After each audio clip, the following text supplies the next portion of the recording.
भाई नेकीराम जी का एक्सीडेंट हो गया था। पंजवाड़ा नहर के ऊपर एक ट्रैक्टर ट्राली आती है और उससे एक्सीडेंट हो जाता है। भाई जब 28 तारीख को एफआईआर दर्ज होगी बड़ागुड़ा थाने के अंदर, पुलिस ने कोई भी कार्रवाई नहीं करी और पुलिस उल्टा हमारे को धमका रही है कि भी हम आपके ऊपर मुकदमा दर्ज कर देंगे। जो परिजन हैं और इनके साथी हैं, इनकी शंका थी कि पुलिस की तरफ से ढिलाई बरती गई या कार्रवाई टाइम पे नहीं हुई और वो एसआईटी के जो सदस्य हैं इस मुकदमे को अगले 3 दिन के अंदर अंदर जो इस पे काम करने की ज़रूरत है एफर्ट्स डाल करके ट्रेस करने के लिए प्रयास करेंगे। और साथ में इनकी तरफ से भी जो 2 आदमियों का ये नाम देंगे उनको भी हम विश्वास में रखेंगे ताकि उनके सामने उनकी मौजूदगी में उनके संज्ञान में कार्रवाई रहे और ट्रांसपेरेंट तरीके से कार्रवाई। मुंडे उप प्रधान बाबा साहब भीमराव अम्बेडकर सभा सिरसा, कश्मीर सिंह मुंडे उप प्रधान बाबा साहब भीमराव अम्बेडकर सभा सिरसा। 24/6/2026 को पंजवाड़ा नहर के पास हमारे जो समाज के बहुत ही सम्मानित भाई नेकीराम जी का एक्सीडेंट हो गया था और वो ड्यूटी पे जा रहे थे। ड्यूटी पंजवाड़ा थी। पंजवाड़ा नहर के ऊपर एक ट्रैक्टर ट्राली आती है और उससे एक्सीडेंट हो जाता है। काफ़ी गंभीर चोटें आई। उसको उठा के यहाँ एम्बुलेंस के द्वारा सिरसा हॉस्पिटल ले गए। यहाँ से MLR कट के रेफ़र कर दिया जिंदल हॉस्पिटल। 15 दिन जिंदल हॉस्पिटल में रहे। उसके बाद वहाँ से भी शिफ्ट कर लिया हमने सर्विस में। 1 हफ्ता सर्विस हॉस्पिटल रहे। वहाँ इलाज के दौरान कल उन्होंने अपनी अंतिम सांस ली। हमारा जो समाज है, अब समाज इकट्ठा हो गया, उसी चीज़ का रोष कर रहा था।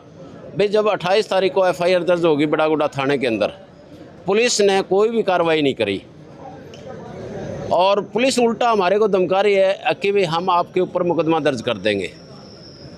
अब डीएसपी साहब आए। डीएसपी साहब ने सॉरी फील करी है उसमें और डिप्टी साहब ने कहा है कि भाई मैं 3 दिन के अंदर जो ट्रैक्टर ट्राली का ड्राइवर है, मालिक है, उनको 3 दिन के अंदर अंदर अरेस्ट कर लूँगा और आपको न्याय दिलवाऊँगा। हम डिप्टी साहब की बात से समाज हमारा सहमत हुआ है और हम उम्मीद करते हैं सिरसा एसपी से भी भाई इस परिवार को न्याय मिले। धन्यवाद। ये पुलिस प्रशासन के द्वारा डीएसपी साहब से इस बारे में बात हुई कि भाई आज 26 दिन हो गए, 26 दिन में आपकी प्रोग्रेस क्या है। तो डिप्टी साहब ने डेट वाइज बताया है कि भाई इस डेट को मेरा आईओ वहाँ गया था, वहाँ फ़ोटो निकाली, वहाँ फुटेज नहीं, वहाँ वो करी, लेकिन अनट्रेसेबल कहता अभी तक ट्रेस नहीं हो पाया। और हम अब 3 दिन में एसआईटी गठित करके 2-3 दिन का समय दो, एसआईटी बना देते हैं। एसआईटी जो भी रिपोर्ट देगी और जल्दी से जल्दी उसको ट्रैक्टर ट्राली वाले को गिरफ्तार कर लेंगे। अभी हमारे पास एक्सीडेंट का मुकदमा पहले से रजिस्टर्ड है।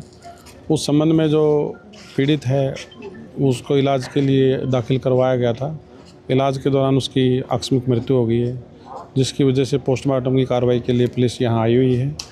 जो परिजन हैं और इनके साथी हैं, इनकी शंका थी कि पुलिस की तरफ से ढिलाई बरती गई या कार्रवाई टाइम पे नहीं हुई, तो उसमें मैंने इनको बताया अब तक जो पुलिस ने कार्रवाई की है उसके बारे में डिटेल इनको दी है और इसके ऊपर मुकदमे पे ट्रेस करने के लिए और क्या क्या करने की आवश्यकता है उस संबंध में हमने इनसे बातचीत करके एक एसआईटी का गठन एसपी साहब के माध्यम से करवाया जाएगा और वो एसआईटी के जो सदस्य हैं इस मुकदमे को अगले 3 दिन के अंदर अंदर जो इस पे काम करने की ज़रूरत है एफर्ट्स डाल करके ट्रेस करने के लिए प्रयास करेंगे और हम होपफुल हैं कि विदिन 3 डेज़ मामले को ट्रेस करके और जो ड्राइवर है उसको सामने लेकर के आ जाएगा। सर ये कितने दिन पुराना मामला है सर? ये 24/6 का मुकदमा दर्ज तो बाद में होता है। इंसिडेंट 24/6 का है और अभी अंडर ट्रीटमेंट था जो पीड़ित था, तो अंडर ट्रीटमेंट के दौरान उसकी डेथ हुई है। सर क्या ऐसा नहीं लगता कि काफ़ी लंबा टाइम हो गया सर इस चीज़ के लिए, काफ़ी दिन निकल गए सर?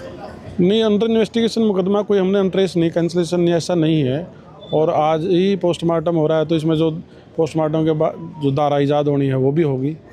तो पुलिस तो कंटिन्यू इन्वेस्टिगेशन कर रही है, ऐसा नहीं है कि हमने कोई मुकदमे को क्लोज किया हो। और अभी भी पहले भी एफर्ट्स तो हुए हैं।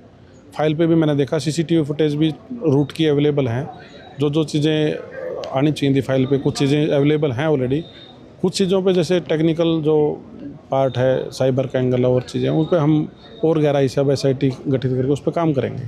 एसपी साहब से डिस्कशन करने के बाद एक हेल्दी टीम मेंबर्स जितने उसमें होने चाहिए उसके हिसाब से सफिशिएंट पर्सन्स उसमें रखे जाएंगे, और साथ में इनकी तरफ से भी जो 2 आदमियों का ये नाम देंगे उनको भी हम विश्वास में रखेंगे ताकि उनके सामने उनकी मौजूदगी में उनके संज्ञान में कार्रवाई रहे और ट्रांसपेरेंट तरीके से कार्रवाई हो। ऐसा देखा जाए ट्रैक्टर ट्राली की गड्ढे हो या तूड़ी हो उनसे अधिकतर हादसे होते हैं, उन पर कोई कार्रवाई होगी आगे? वो अलग से योजना बना करके जो भी ट्रैफिक रूल्स का वायलेशन करेंगे उस पर अलग से कार्रवाई करेंगे, और मोटिवेट करके लोगों को बता करके उसको जब नंबर प्लेट लगवाने की बात है या कोई और चीज़ों के करने की ज़रूरत है वो हम ट्रैफिक पुलिस के माध्यम से उसका अलग से कैंपेन चला करके कार्रवाई करेंगे। लेकिन जहाँ तक इस केस की बात है इसके संबंध में यही डिटेल है जो मैंने आपको शेयर की।